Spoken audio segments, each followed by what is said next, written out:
Let's continue with our discussion on fluid mechanics. In the previous lessons, we've discussed about the concepts in fluid statics. In this lesson, we're going to discuss your fluid dynamics.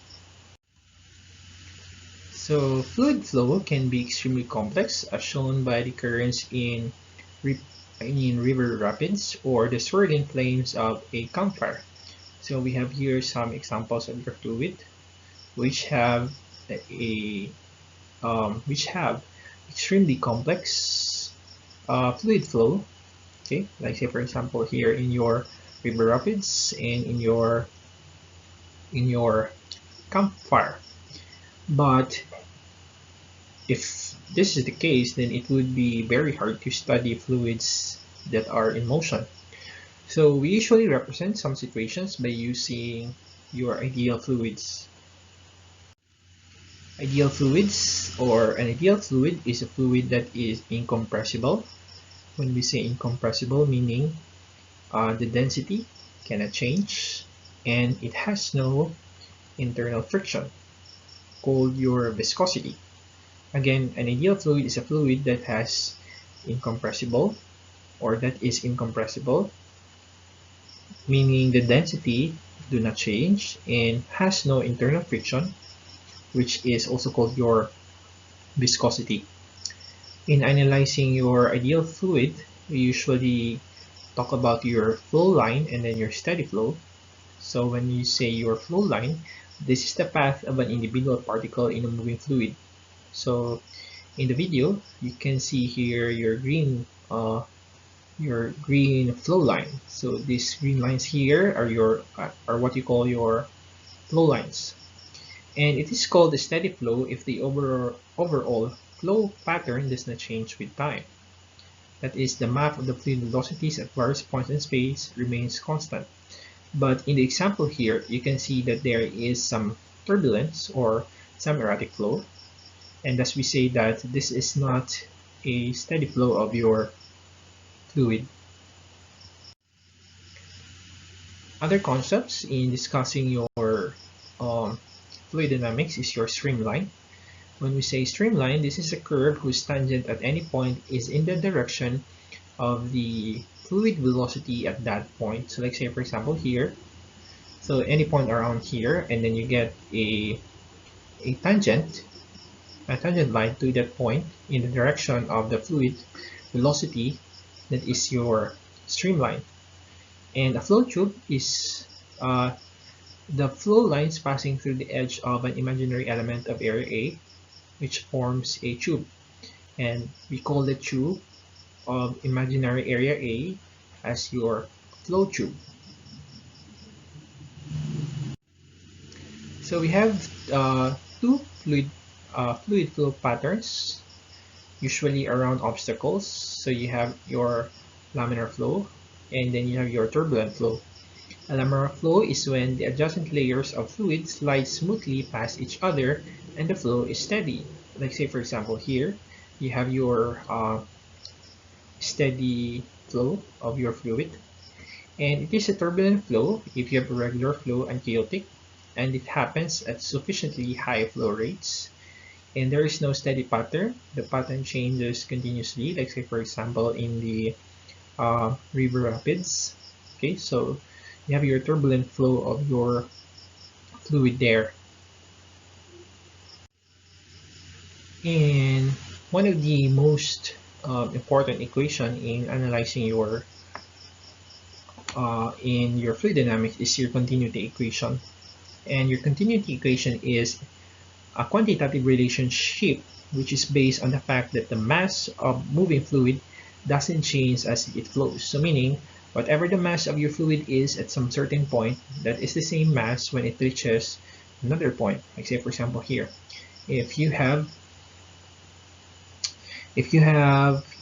this mass of fluid around here, as it flows around, like say for example at later time t, your fluid is found around here, it should have the same mass. So the mass of the moving fluid doesn't change as it flows.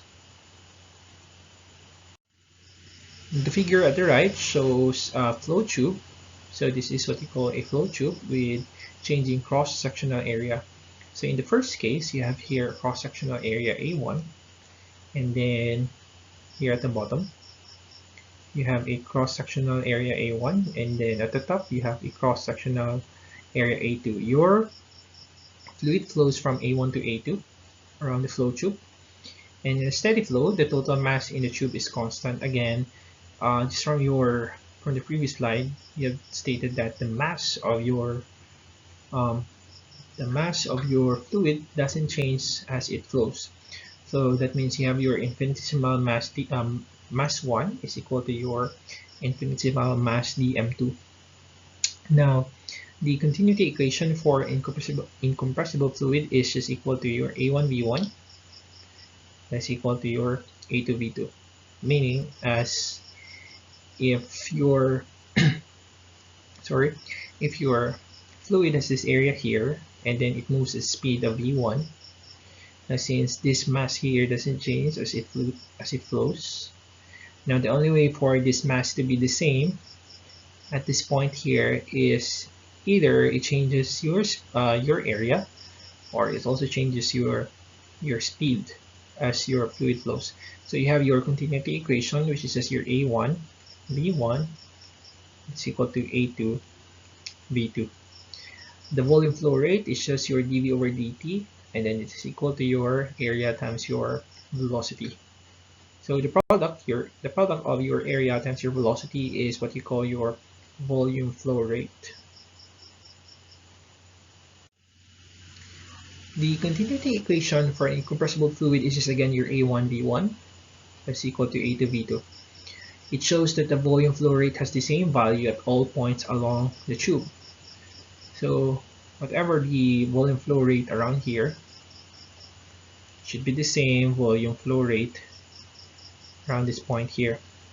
Now when the cross-section of a flow tube decreases, as in the case here, your cross-section increases, for your volume flow rate to be constant, so what your fluid does is it increases its speed and vice versa. So this is a classic example of the famous saying which says that your still water runs deep. So you can say that the water is deep when it moves slowly. Okay, so that means you have some large cross-sectional area there flowing on your flow tube. Now you can say that the river is shallow when there is this turbulent flow of there is this fast flow of your fluid. If the fluid is compressible, so your continuity equation becomes this one. You have your density 1, A1V1, which is equal to your the same density, your density rho, A2 V2. Another important equation in your fluid dynamics is your Bernoullis equation. So in your Bernoullis equation, the speed of fluid flow can vary along the paths of the fluid. So again, from your continuity equation, so if your cross-sectional area changes, then in order for the volume flow rate to remain the same, your speed should vary. And it's not only the speed that varies, but the pressure can also vary. And it depends on the height as in static situation, and it also depends on the speed of the flow. So your pressure is dependent on how high, or it depends on the height as where your fluid is situated, and it also depends on the speed of the flow. So you have two variables in when taking into consideration the change in the pressure in your flow tube. Another interesting law in your fluid dynamics is your Torricelli's law, or this is also sometimes called your Torricelli's theorem. So this is a theorem in fluid dynamics relating the speed of fluid flowing from an orifice to the height of a fluid above the opening. So as you can see here, you have here a container with hose in the sides, Now the speed of which this fluid flows from different holes um, is different. Okay, as you can see here, there are weak jets and there are your strong jets, and um, the way that this fluid flows in the orifice is described in your Torricelli's law. So you can read more about this one in the internet. Some notes on your Bernoullis equation. So when an incompressible fluid flows along a flow tube with varying cross-section, its speed must change, and so an element of fluid must have an acceleration. So again, when an incompressible fluid flows along a flow tube with varying cross-section, its speed must change. That is from your continuity equation. And so an element of fluid must have an acceleration. If the tube is horizontal, the force that causes this acceleration has to be applied by the surrounding fluid. This means that the pressure must be different in regions of different cross sections. If the elevation also changes, this causes an additional pressure difference. So combining those notes, Bernoullis equation relates the pressure, the flow speed, and then the height for flow of an ideal incompressible fluid. Bernoullis equation is then you have your pressure 1 at point 1 plus your rho g y1 plus 1 half rho v1 squared. That's equal to your pressure 2 at point 2 plus rho g y2, your height 2, plus 1 half rho v2 squared. Okay, so if say for example you have this point 1 here and then your point 2 here, so we can find for the speed or the pressure or the height for an incompressible fluid using your Bernoullis equation. So again, your Bernoullis equation is equal to your P1 plus rho g y1 plus 1 half rho v1 squared. That's equal to your P2 plus rho g y2 plus 1 half rho v2 squared. Let us have an example for your Bernoullis equation. At one point in a pipeline, the water speed is 3 meters per second and the gauge pressure is 5 times 10 to the 4 pascals. Find the gauge pressure at the second point in the line, 11 meters lower than the first, if the pipe diameter at the second point is twice that of the first. Again, at one point in a pipeline, the water speed is 3 meters per second and the gauge pressure is 5 times 10 to the 4 pascals. Find the gauge pressure at the second point in the line, 11 meters lower than the first, if the pipe diameter of the second point is twice that of the first. So here you're asked for the gauge pressure at the second point, which is 11 meters lower than the first point. So you have two different diameters for your pipe. The second pipe is or has a diameter that is twice of your first pipe. So again, just from your Bernoullis equation, you have your P1. You have again your P1 plus your rho g y1 plus 1 half rho v1 squared, and this is equal to P2 plus rho g y2 plus 1 half rho v2 squared. Here our target is your gauge pressure at the second point. That is our target is your P2. So you can play with your equation so that we can take out P2 on the left side and you'll get an equation which looks like this. Here your P2 is equal to P1 plus rho g y1 minus y2 plus 1 half rho v1 squared minus v2 squared. So one problem here is you're going to find first your velocity at the second pipe. Your first pipe has a velocity of 3 meters per second. So to find for your velocity 2, you need to have your, uh, you can use your continuity equation. So from your continuity equation, we have again your V1A1 is equal to your V2A2. Now your area 1 is, since this is your pipe is circular, we have your pi r squared. So uh, you have pi d over 2 squared. See, here again, your d is referring to your diameter. And for your A2, you have pi r squared. So this is pi 2d over 2 squared. So this is pi d squared over 4. And this is pi d squared. So we substitute these values to your continuity equation, and you get an equation for your V2, which is equal to around 1/4 of your V1. And we use this one for your velocity 1, this one as your y1 minus your y2, and this one is your pressure 1. Okay, so from that, we just use this equation here. Of course, you have here your water. You use the density of water, which is equal to 1,000 kilograms per m cube.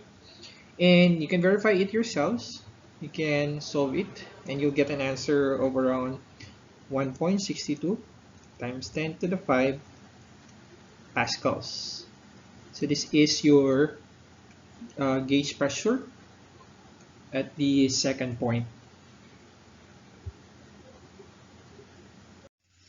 Let's go to your viscosity and turbulence. Viscosity, this is the internal friction in a fluid. Fluid that flows readily, such as water or gasoline, have smaller viscosities than do thick liquids such as your honey or your motor oil is. Your lava or your magma, it has a greater viscosity as compared to your other fluids. Viscosities of all fluids are strongly temperature dependent, increasing for gases and decreasing for liquids as the temperature increases. Turbulence, on the other hand, is the irregular chaotic flow that is no longer laminar. Bernoullis equation is not applicable to regions where there is turbulence because the flow is not steady. For a fluid of a given viscosity, flow speed is a determining factor for the onset of turbulence. A flow pattern that is stable at low speed suddenly becomes unstable when a critical speed is reached. Like say for example in your water in your faucet. So there is this speed in which you're going to open your faucet that your fluid flow suddenly becomes turbulent flow. And it is the same concept in your airplane. So the moment that your plane experience shaking, so that's because of the turbulent flow of air or turbulent flow of fluid around your airplane. Now we have this phenomena which is called a curve ball, as you can see in the video. So the ball suddenly curves, and does this really curve, or does a curve ball really curve? That is, the answer is yes, and the reason for that is turbulence. So other sports wherein you can curve a ball is in your baseball, and of course here you have your football.